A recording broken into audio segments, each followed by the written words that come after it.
Hello friends, આજે creation ચેનલમાં આપ સૌનું સ્વાગત છે। ચાલો આજે આપણે ફરી કંઈક નવું શીખીએ।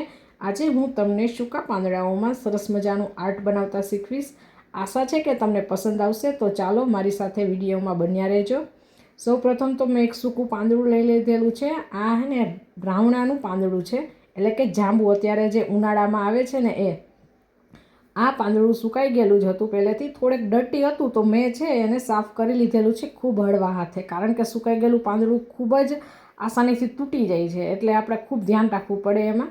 પછી અહીંયા બોલપેનથી મેં આઈ, પછી હાર્ટ બનાવેલું છે અને પછી યુ લખેલું છે। તો હવે આપણે તેમાં ગમ ચોંટાડી અને ક્લેની મદદથી હળવા હાથે છે એ ચોંટાડી દઈશું।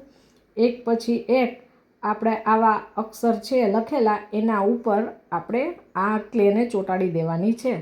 તો મેં અહીંયા પર્પલ કલર યુઝ કર્યો છે આ અક્ષર ઉપર ચોંટાડવા માટે। તમે તમારા હિસાબે કોઈ પણ નામ પણ લખી શકો છો, કોઈ પણ કલર પણ યુઝ કરી શકો છો, અથવા તો કંઈ પણ ડેકોરેશન કરવું હોય તમે આ પાંદડા ઉપર બનાવી શકો છો તમારા મરજી પ્રમાણે।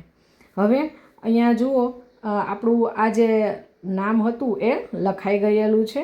હવે મારે અહીંયા નાના નાના હાર્ટ્સ બનાવી અને રાખવાના છે, ચોંટાડવાના છે, એટલે મેં રેડ કલરથી હાર્ટ છે એ બનાવેલા છે। ખૂબ ઇઝી છે ક્લેની મદદથી આ બનાવવા। આ નાના નાના હાર્ટ્સ બનાવી અને પાંદડા ઉપર ચોંટી ગયા છે। તો આપણું આ પાંદ છે બનીને રેડી થઈ ગયું છે। તો મિત્રો કહેજો કોમેન્ટ કરીને કે તમને આ કેવું લાગ્યું, અને આવા ને આવા મારા વિડીયો જોવા માટે મારી ચેનલને સબસ્ક્રાઈબ કરજો, વિડીયોને શેર કરજો, લાઈક કરજો। Bye bye.